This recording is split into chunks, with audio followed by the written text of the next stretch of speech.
Throughout the kingdom, his most beloved possession was his crown.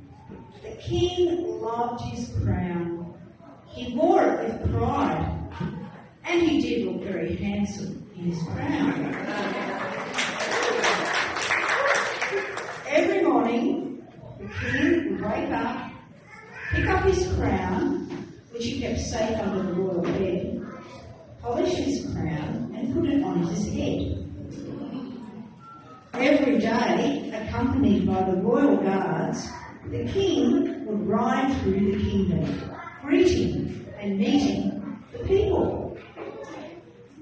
One day, as the king was riding through his kingdom, accompanied by the royal guards, greeting and meeting the people, a young girl from the village saw the king. She saw the royal guards, and she saw the king's crown. What a beautiful crown, the girl thought to herself. That crown will look lovely on my head. I must have that crown, she thought again. That night, the king returned to his palace. He took off his crown and gave it a polish. He placed it carefully under his bed and went to sleep. The royal guards guarded him, and they guarded him until they also fell asleep. Meanwhile, the young girl in the village was trying to sleep too, but she kept dreaming about the king's crown. She turned this way and that way, this way and that way, until she fell out of bed. The young girl decided, I am going to steal the king's crown. So very quietly, the girl snuck out of her house and crept up the street to the royal palace. She climbed over the palace gates and crawled through the gardens, climbed up a tall tree and into the palace through a window. She tiptoed all the way through the palace, right up to the king's room. She carefully opened the door to look inside. She could see the royal guards sleeping. She could see the king sleeping. And she could see the king's crown under the king's bed.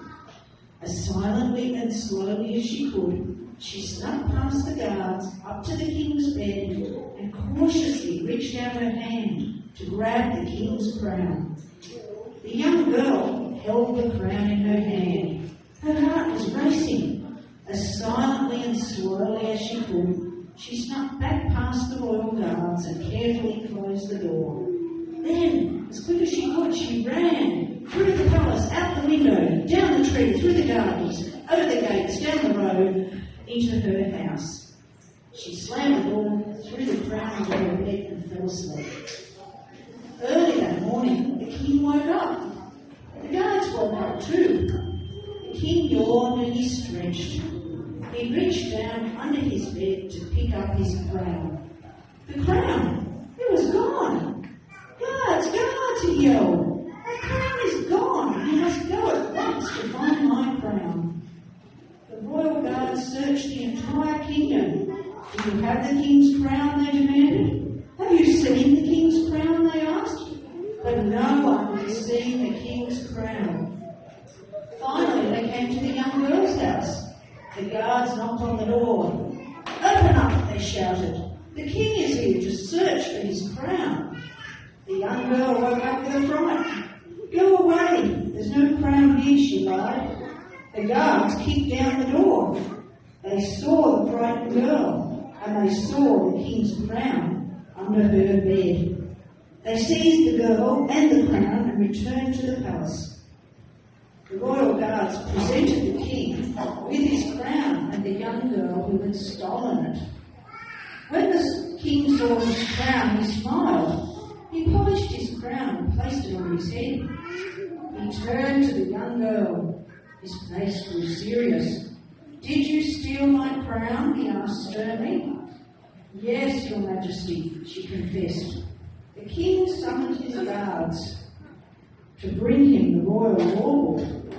The guards returned, carrying the royal law book.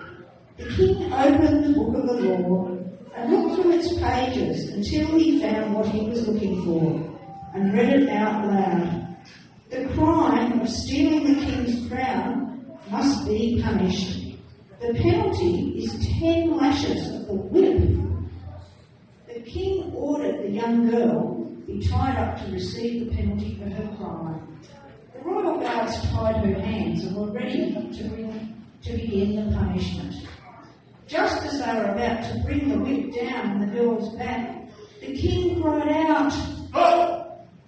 In surprise, the guards stopped.